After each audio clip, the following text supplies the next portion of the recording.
Filipenses, o capítulo 1, para lermos o verso 1. Filipenses, conforme nos escreveu São Paulo, capítulo 1, verso 1. Paulo e Timóteo, servos de Cristo Jesus, a todos os santos em Cristo Jesus, inclusive bispos e diáconos que vivem em Filipos. Oremos. Pai, agora que tomamos a Santa Palavra e o fazemos no intuito de ouvir a Tua voz, rogamos então que o Espírito Santo nos conceda esta graça de recebermos nesta palavra santa instrução da parte do Senhor. Nós rogamos, Pai, e pedimos em nome de Cristo Jesus. Amém. Filipenses, a alegria de viver em Cristo. Hoje, nosso segundo sermão nesta série. E novamente aí o verso 1 no capítulo 1. Essa epístola, ela é composta de 4 capítulos e 104 versículos. É uma epístola pequena em relação a muitas outras no Novo Testamento. Paulo, ele escreve de uma prisão romana. Ele está cativo. A carta chama os leitores a assemelhar-se a Cristo. Esse é o principal tópico nessa epístola. Paulo deseja que os filipenses se tornem mais e mais parecidos com Cristo Jesus. Já então surge uma pergunta: como tornar-se mais parecido com Cristo?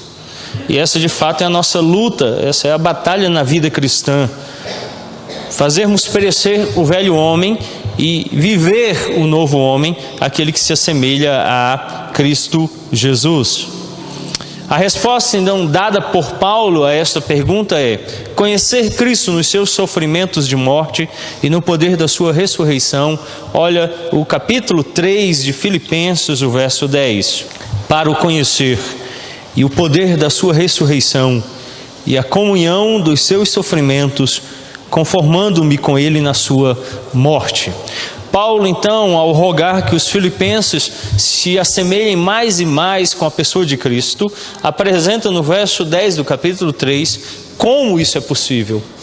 Tomarmos, então, a obra redentora de Cristo, aquela remissão dada por Ele na cruz do Calvário, por sua morte e ressurreição, nos faz mais e mais parecidos com Ele. A epístola nos mostra Cristo como padrão de renúncia própria e humilhação que sempre deve caracterizar os seus seguidores. E tem uma característica importante da igreja de Filipos com a nossa igreja nos nossos dias. Nós vamos ver em maior profundidade hoje uma introdução quem era a cidade de Filipos, muito parecida com o que somos hoje. Ela era uma Roma em miniatura e nós hoje somos uma pequena Roma.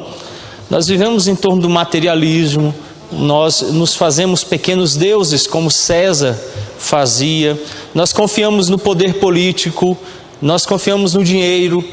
Muitas outras coisas nos fazem tão soberbos quanto os romanos. A nossa sociedade é tão permeada pela sexualidade como era dos romanos, inclusive o homossexualismo, que era uma prática tão aceitável e comum entre eles, o que também é praticado em nossos dias e também aceito em nossa comunidade. O apóstolo Paulo escreveu a epístola aos Filipenses quando estava preso. Ele encontrava-se em Roma e provavelmente a escreveu 10 anos após haver plantado a igreja de Filipos. Então aquela igreja já era uma igreja com uma certa experiência, 10 anos de existência, e agora Paulo, estando preso em Roma, escreve a esta igreja que ele fundara. A epístola foi escrita entre os anos 61 e 63 depois de Cristo. Enquanto achava-se preso, Paulo recebeu a visita de Epafrodito, um grande líder da igreja de Filipos. Para então compreendermos devidamente a epístola de Filipenses, é preciso ter um devido conhecimento da história e geografia de Filipos. Filipe II, pai de Alexandre o Grande, foi um homem de energia incansável, de determinação e de talento organizador. Quando subiu ao trono em 359 a.C., a Macedônia era uma pequena parte daquela vasta região que originalmente chamava-se Trácia. E ali então Filipe vai iniciar um processo de mudança que depois vai, claro, redundar aí no Império Romano. Ao oriente nem chegava a atingir o rio Strymon. Ao sul, fora de seus limites, ficava a tripartida península da Calcídica. Ao ocidente, mal atingiu o que hoje é a chamada Albânia. E ao norte, estendia-se aproximadamente uns 65 quilômetros para o que hoje é a Bósnia-Herzegovina, a Sérvia e Montenegro, que antigamente era a Iugoslávia. Então, você consegue ter uma visão geográfica, e o meu desejo é que você conseguisse visualizar a Macedônia, a Trácia, ali naqueles mapas do Novo Testamento, do Antigo para o Novo Testamento, e lembrando da nossa época, quando nós éramos mais jovens, assim, eu, o presbítero Agé, o Elias, o Silvano, era Iugoslávia. Hoje são vários países que compõem ali o leste europeu, a Bósnia, a Herzegovina, a Sérvia e Montenegro. Essa região é a região onde Filipe II inicia o reino dele, e depois Alexandre o Grande, depois vem o Império Romano e domina toda essa região. É nessa região aqui que vai estar a cidade de Filipos, onde Paulo vai então começar essa igreja, a igreja dos filipenses. Filipe determinou então estender o exército modernizado. Ele muniu de lanças mais longas, cavalarias de choque, melhor organização e etc. Com esses novos instrumentos, ele deu início então ao seu domínio. Filipe, ele vai estabelecer uma nova região modernizada ali em Filipos. Quem participa do batalhão de choque estuda bem esse assunto, porque Filipe ele inicia o que hoje nós denominamos de tropa de choque, de emprego rápido e contenção. E ele então o faz estabelecendo um exército com lanças mais longas, uma cavalaria de choque que servia para impedir tumultos nas regiões colonizadas. E ele então organiza também com os estrategos, que é a palavra grega que vai dar origem à estratégia. E os estrategos eram uma espécie de policiais urbanos que tomavam conta de determinadas regiões. Em geral, os soldados romanos, quando se aposentavam e iam morar em Filipos, se tornavam estrategos. E esses estrategos, ou a palavra originalmente significa policial de duas vias, ele então tomava conta da cidade. Filipos então se torna uma colônia romana, a Colônia Julia Augusta Victrix Philippius, ou seja, a colônia vitoriosa em Filipenses de Júlio Augustus. E ali ela se torna uma pequena Roma, ou uma Roma em miniatura. Depois de conquistar essa fortaleza, tão bem munida, com um exército tão capaz, ali ele estabelece uma pequena Roma. E ele o faz como? Estabelecendo ali os estrategos, esses soldados romanos que se aposentam e ali vão viver, capazes de luta e recebendo porções de terra como propriedade. Eles estabelecem ali um ponto avançado dos comandos romanos. Filipos então se torna uma colônia romana, a chamada Julia Augustus Victrix Philippensis, em homenagem a Filipe. Paulo dirige sua carta então àqueles irmãos que ali estão situados e que ali vivem. É a esse grupo que ele escreve, gente que sabia muito bem o que era ser vitorioso, gente que sabia o que era ser romano, em especial muitos deles oficiais ou soldados romanos aposentados, donos de propriedade, que tinham sido homenageados pelo próprio imperador e que tinham jurado honra eterna a Júlio César e que tinham ele como um deus. E aí vem então o verso 1. Semana passada nós vimos a primeira parte. Os filipenses são chamados a serem servos de Jesus. Nesse serviço de Jesus, servir aos santos, aqueles que se encontram em Cristo Jesus. Então o serviço dos servos é dado àqueles que estão em Cristo Jesus. E o versículo diz assim: inclusive bispos e diáconos que vivem em Filipos. Paulo então dirige sua carta aos santos em Cristo Jesus que vivem em Filipos. Inclusive, isto é, em associação com bispos e diáconos. Há uma linha de pensamento de que não existia ainda bispos e diáconos nesta época, o que vai ferir duas coisas aqui. A primeira, nós não acreditamos que tenha ocorrido inserções que tenham alterado o texto bíblico. Deus tornou o texto inerrante e isso nos dá confiabilidade plena nele. E nós cremos nesse aspecto miraculoso.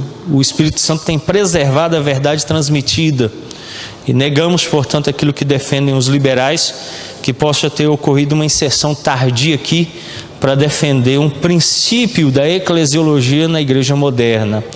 Nós acreditamos que de fato Paulo e Timóteo estão considerando a presença dos bispos e diáconos naquela igreja.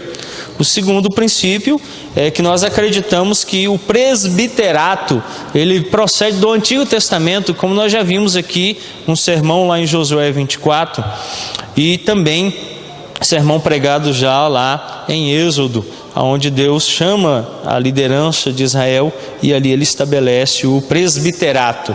Portanto, o presbiterato já estava presente no meio do povo de Deus. E ele não é novidade no Novo Testamento quando a igreja cristã se estabelece. Agora, os diáconos sim surgem lá no capítulo 6 de Atos dos Apóstolos, por necessidade da igreja. Então, nós temos esse princípio de que já havia entre Jesus e os apóstolos uma ideia do que era ser um ancião, um presbítero. E isso, é claro, vai ser depois transmitido a toda a igreja no Novo Testamento pelo ensino dos apóstolos, advindo do Antigo Testamento. Então, com relação aos bispos, Atos 20 e 28, Tito 1,7 ou anciãos, e aqui precisamos dar uma pausa e lembrar que a palavra anciãos, ela é a tradução da palavra presbíteros. Presbíteros é transliteração da palavra grega presbíteroi. Então, quando a palavra foi transliterada para a língua portuguesa, ela então tomou essa conotação aí, presbíteros. Mas a palavra presbíteros, quando traduzida, é ancião. Então nós estamos falando de anciãos. Claro que não um velhinho de cabeça branca, porque o Agel tem um cabelo bem pretinho, né, Agel? Não é assim também, né, Silvano? Já o pastor tem uns cabelos bem brancos. O ancião era uma pessoa de responsabilidade, tomava decisões, julgava a comunidade, dirigia a comunidade. Não necessariamente uma pessoa idosa, ela não precisava ser idosa. E aí nós encontramos então os presbíteros em Atos 20, 17 e Tito 1, 5. Esses são mencionados repetidas vezes no período apostólico. E aí vem as referências então de Lucas em Atos dos Apóstolos e Paulo nas suas epístolas. Nós vamos ver agora 1 Timóteo, Tito e 1 Tessalonicenses, para contrapormos a ideia presente, inclusive hoje muito presente em algumas igrejas, de que não há presbíteros e que quem comanda a igreja são os diáconos. Ora, isso, claro, vai contra aquilo que Paulo apresenta aqui aos irmãos, os servos que estavam em Filipenses, e ele diz, inclusive, bispos e diáconos. Atos 11, 27 a 30, eu gostaria de fazer a leitura deste texto com a igreja. Atos dos Apóstolos, segundo nos escreveu São Lucas, o capítulo 11, verso 27 e 30. Naqueles dias, desceram alguns profetas de Jerusalém para Antioquia, e apresentando-se um deles, chamado Ágapo, dava a entender pelo Espírito que estava para vir grande fome por todo o mundo, a qual sobreveio nos dias de Cláudio. Os discípulos, cada um conforme as suas posses, resolveram enviar socorro aos irmãos que moravam na Judeia. O que eles, com efeito, fizeram, enviando aos presbíteros por intermédio de Barnabé e Saulo. Então, aproximadamente aí no ano 44 depois de Cristo, durante uma grande fome, uma comissão de socorro constituindo de Barnabé e Saulo é enviado à Judeia com uma oferta para os crentes, e a ordem é que eles deviam entregar isso aos presbíteros, que eram responsáveis pela igreja. Ali eles iriam administrar esses recursos. Lembremos-nos que no capítulo 6 de Atos foram instituídos os diáconos para a distribuição, mas quem fazia a administração eram os presbíteros. Os diáconos só distribuíam. É por isso que eu sou contrário ao pensamento, e é um pensamento público, e por isso pode ser citado, da Igreja Presbiteriana do Planalto, dirigida pelo reverendo Ricardo Barbosa. Ele incluiu os diáconos na administração da igreja. Literalmente, lá eles assumiram 100% da administração, preterindo o conselho da igreja. O manual presbiteriano permite que em situações de algum tempo, em algum momento, o conselho inclua os diáconos na administração, quando convidados. Quando convidados. O mesmo erro ocorre quando da Assembleia reunida. A Constituição declara que quando o conselho desejar, ele pode consultar a Assembleia sobre este ou aquele assunto, sempre a fim de conhecer o pensamento, nunca para decisão. A Assembleia ela nunca pode decidir nada, ela nunca é soberana, ela simplesmente é consultada. Toda decisão ela repousa sobre os presbíteros. E aqui eu estou falando de presbíteros docentes e regentes, que são iguais, eles têm igual paridade. E o conselho, então, portanto, é quem dirige a igreja, administra a igreja. Ali, então, os presbíteros recebem de Barnabé e Saulo aquela oferta levantada e administram ela.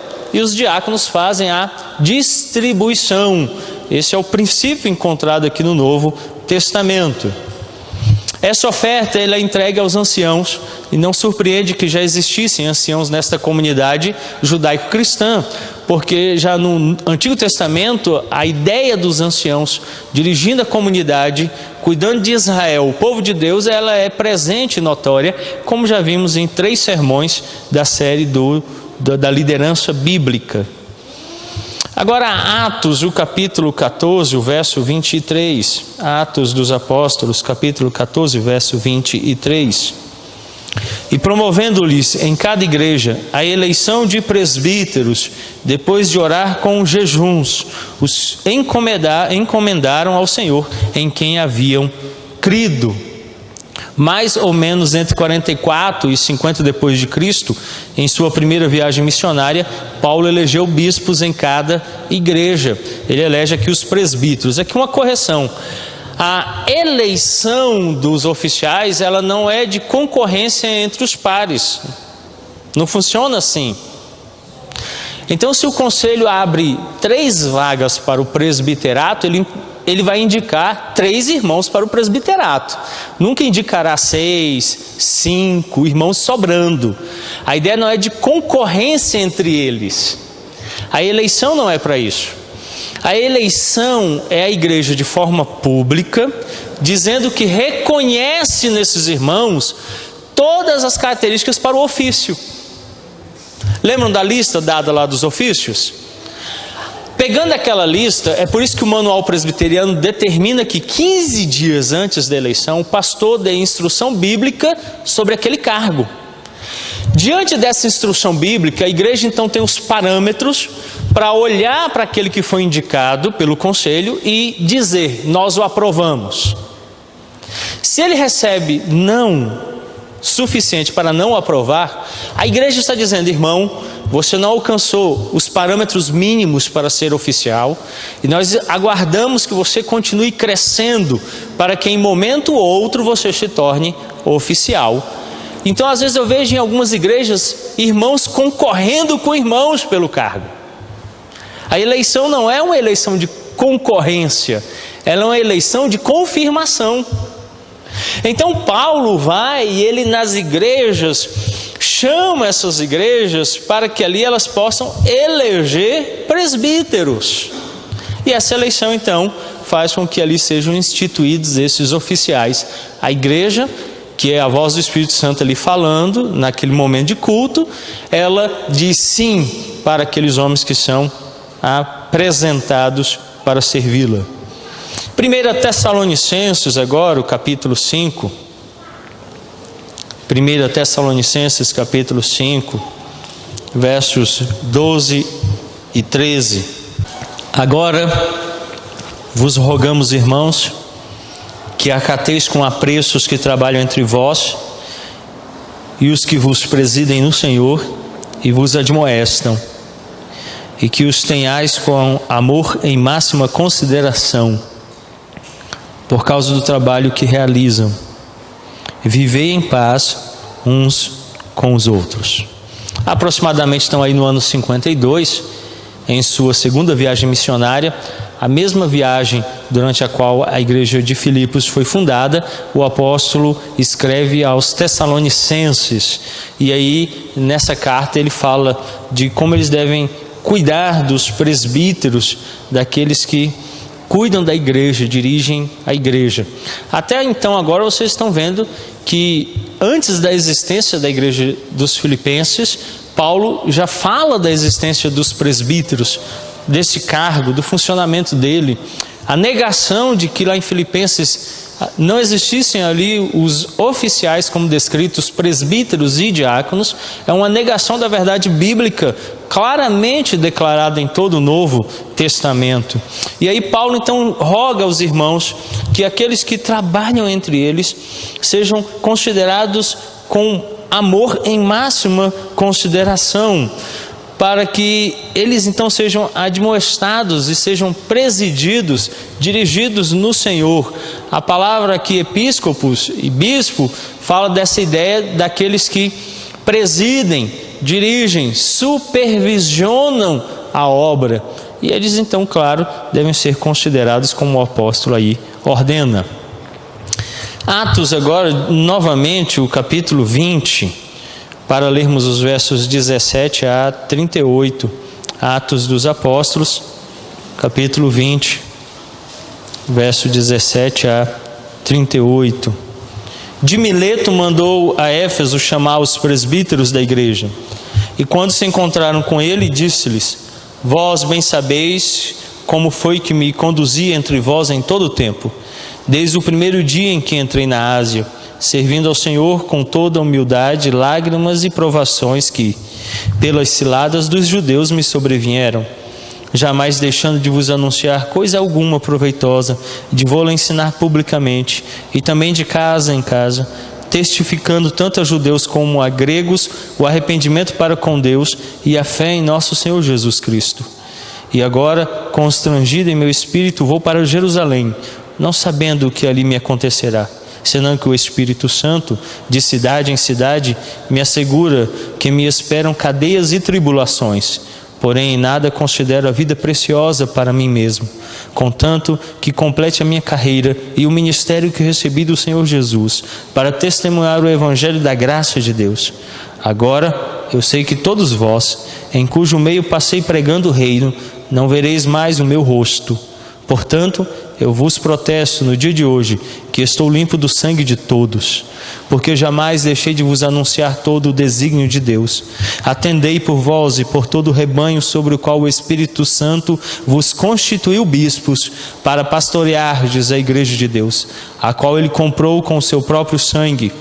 eu sei que depois de minha partida, entre vós penetrarão lobos vorazes, que não pouparão o rebanho, e que dentre vós mesmos se levantarão homens falando coisas pervertidas, para arrastar os discípulos atrás deles. Portanto, vigiai, lembrando-vos de que, por 3 anos, noite e dia, não cessei de admoestar com lágrimas a cada um. Agora, pois, encomendo-vos ao Senhor e à palavra da sua graça, que tem poder para vos edificar e dar herança entre todos os que são santificados. Até aqui, meus irmãos. Então aqui no ano 57 ou 58 depois de Cristo, em sua terceira viagem missionária, Paulo chega a Mileto, nas costas da Ásia Menor, e manda chamar aí os bispos, como fala o verso 28, ou anciãos, verso 17, na igreja de Éfeso, para dizer-lhes um adeus. Tanto o verso 17, onde ele fala de anciãos ou presbíteros, quanto o verso 28, onde ele diz bispos, nos deixa entender esta verdade. Qual é a verdade? De que ele usa de forma intercambiável os termos. Nós vamos ver isto daqui a pouquinho. 1 Timóteo 3, de 1 a 7, e Tito 1, 5 a 9, esse texto nos é bem conhecido, é a instituição do cargo deste ofício. Um pouco depois então de Filipenses, mas não muito depois, no ano 63 depois de Cristo, após a sua libertação da primeira prisão, Paulo escreve da Macedônia e enumera os requisitos para o ofício de bispo. 1 Timóteo 3:1, Tito 1:7, ou presbítero ou ancião, Tito 1:5. Então aqui ele vai dizer que as características que vão compor aqueles que supervisionam os bispos ou os anciãos, os presbíteros. Ele faz isso em 1 Timóteo 3, de 1 a 7 e Tito 1, 5 a 9.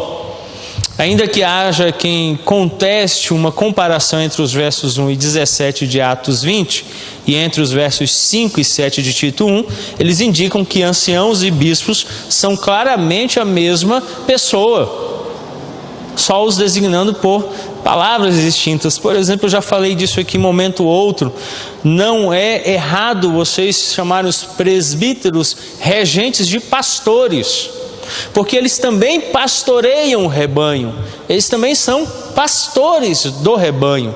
Isso não é um título exclusivo do presbítero docente, mas é um título que também pertence aos presbíteros regentes. Eles também são pastores, eles também pastoreiam o rebanho, por isso são bispos, supervisionam, dirigem, orientam, cuidam e disciplinam do rebanho de Cristo. Há essa ideia então de bispo sendo um cargo distinto.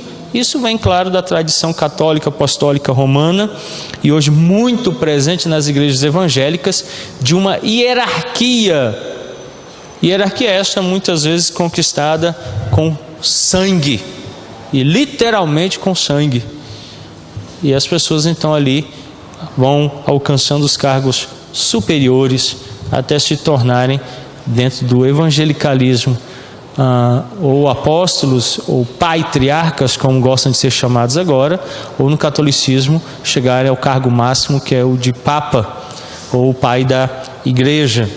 E a igreja do Novo Testamento mostra que não existe isso. Antes é uma paridade dos cargos, tanto de presbítero quanto de diácono. Nós somos iguais, não há uma autoridade subalterna entre um e outro, nem de cargo. Por isso um presbítero pode se tornar diácono, um diácono pode se tornar presbítero, e um irmão pode se tornar qualquer um dos dois cargos, e isso não coloca num patamar superior. Claro que os ofícios se distinguem, e no cumprimento do ofício, nós nos submetemos àquele ofício quando ele do seu cumprimento. Então, o pastor e os presbíteros têm o mesmo cargo, que é supervisionar a igreja e dirigi-la. Quanto aos diáconos, cerca do ano 33 depois de Cristo, quando os cristãos helenistas dentre os judeus se queixaram de que suas viúvas estavam sendo negligenciadas nas distribuições diárias, esses homens foram escolhidos para que atendessem a esse problema. Isso acontece lá em Atos, o capítulo 6. E eu queria então que você abrisse a sua Bíblia lá para podermos fazer a leitura. Atos dos Apóstolos, o capítulo 6, a partir do verso 1. Ora, naqueles dias, multiplicando-se o número dos discípulos, houve murmuração dos helenistas contra os hebreus, porque as viúvas deles estavam sendo esquecidas na distribuição diária. Então os 12 convocaram a comunidade dos discípulos e disseram: não é razoável que nós abandonemos a palavra de Deus para servir às mesas. Mas, irmãos, escolhei dentre vós 7 homens de boa reputação, cheios do Espírito e de sabedoria, aos quais encarregaremos deste serviço. E quanto a nós, nos consagraremos à oração e ao ministério da palavra. O parecer agradou a toda a comunidade e elegeram Estevão, homem cheio de fé, e o Espírito Santo, Filipe, Prócoro, Nicanor, Timão, Pármenas e Nicolau, prosélito de Antioquia. Apresentaram-nos perante os apóstolos, e estes, orando, lhes impuseram as mãos. O versículo de número 5 diz que eles elegeram Estevão, Filipe, Prócoro, Nicanor, Timão, Pármenas e Nicolau. Eles separaram 7 e elegeram os 7. Poderia acontecer reprovação? Sim, claro. A igreja poderia entender que algum deles não estava cheio do Espírito, ou que algum destes não tinha sabedoria. Mas o número dos que foram eleitos é o número dos que foram indicados. Portanto, o conselho da igreja nunca pode indicar um número maior de irmãos que o cargo pretendido. Se são 3 diáconos, só 3 irmãos podem ser indicados àquele cargo. Não pode haver um número maior, não é de concorrência entre eles, mas é de cumprir os pré-requisitos apresentados pelo texto bíblico. Aqui então surgem, o texto não fala dos diáconos, não os nomeia assim, mas o texto fala do serviço prestado àquela comunidade. O verso número 2, abandonemos a palavra de Deus para servir às mesas. Então o diáconoi é aquele que serve, é aquele que presta serviço. Apesar do termo ainda não aparecer como institucionalizado, o ofício do diácono, a função está bem clara e presente aqui. Os diáconos sim surgiram no Novo Testamento, mas mesmo assim não surgiram depois da igreja de Filipenses. Ora, a pergunta então é: por que Paulo inclui na saudação dessa epístola bispos e diáconos e em nenhuma outra das suas epístolas? Paulo está agradecendo a oferta que ele recebera da mão de Epafrodito, o servo fiel. E então ele faz questão de citar a liderança daquela igreja, porque ele sabe que eles trabalharam na arrecadação dessas ofertas e conduziram junto com aqueles irmãos, servos de Cristo Jesus ali, aquela oferta até ele. E ele então agora faz questão de nomear aquela liderança. E também Paulo esteja pretendendo instruir outras igrejas sobre a existência desses mandatos dentro dela, tanto dos presbíteros como dos diáconos. Daí o motivo dele então inseri-la no cabeçalho desta epístola. Para concluirmos então, em 1 Timóteo 3, de 8 a 12, o termo diácono então é usado com referência ao ofício criado em Atos 6. Pela primeira vez, então, agora o termo é de fato usado como designando o ofício em si. E aí nós então temos aqui este texto que nos apresenta como os diáconos devem ser vistos na igreja e qual é a perspectiva da igreja acerca deles. Abra sua Bíblia lá em 1 Timóteo, para então lermos o capítulo 3, o verso 8 até o verso 12. Semelhantemente quanto a diáconos, é necessário que sejam respeitáveis, de uma só palavra, não inclinados a muito vinho, não cobiçosos de sorte da ganância, conservando o mistério da fé com consciência limpa. Também sejam estes primeiramente experimentados, e se mostrarem irrepreensíveis, exerçam o diaconato. Da mesma sorte, quanto a mulheres, é necessário que sejam elas respeitáveis, não maldizentes, temperantes e fiéis em tudo. o diácono seja marido de uma só mulher, governe bem seus filhos e a própria casa. O que é bem notório e perceptível aqui no que diz respeito ao diaconato e o presbiterato, que é listado mais acima, é que lá no verso 2, o apóstolo São Paulo diz que os presbíteros precisam ser capazes de ensinar. Isso não é requerido dos diáconos. Os diáconos, portanto, não têm uma tarefa aí de fazer um ensino direto à igreja, de instruir a igreja no culto público. Claro que eles o fazem na visitação, no acompanhamento particular, mas não no culto público. Isso pertence exclusivamente ao presbiterato. E o verso lá de número 5 diz assim: pois se alguém não sabe governar a própria casa, como cuidará da igreja de Deus? Paulo faz aí então um jogo entre dois termos, governar e cuidar. E ele então diz que quem não governa a casa não pode governar a igreja. Quem não cuida da casa não pode cuidar da igreja. E quando ele vai aos diáconos, no texto que nós lemos aqui, ele simplesmente diz que o diácono deve ser capaz de cuidar da sua própria esposa e governar bem dos filhos e da própria casa. Ele não inclui a igreja no governo. Ele diz que eles devem governar somente a casa. Então os presbíteros governam a igreja e ensinam a igreja. Os diáconos não governam a igreja, nem ensinam a igreja. Eles servem a igreja. Então é uma distinção bem clara. Portanto, incorre em erro irmãos nossos que tentam igualar o diaconato ao presbiterato, ou que negam a existência do presbiterato, ou que deixam um governo de presbíteros assumindo um governo episcopal, ou um governo de congregação, ou um congregacional, ou um governo onde os diáconos exerçam o governo. Portanto, entendamos, irmãos, que quando Paulo diz inclusive bispos e diáconos, ele está falando dessa liderança que Deus levanta para conduzir o seu povo, para dirigi-lo conforme a sua santa vontade. Vamos orar? Curva a sua fronte, feche seus olhos, vamos falar com Deus. Pai querido, nós estamos à tua presença, certos de que os servos de Cristo Jesus, para servir aos santos em Cristo Jesus, são munidos de oficiais, bispos, presbíteros e diáconos para o governo da igreja.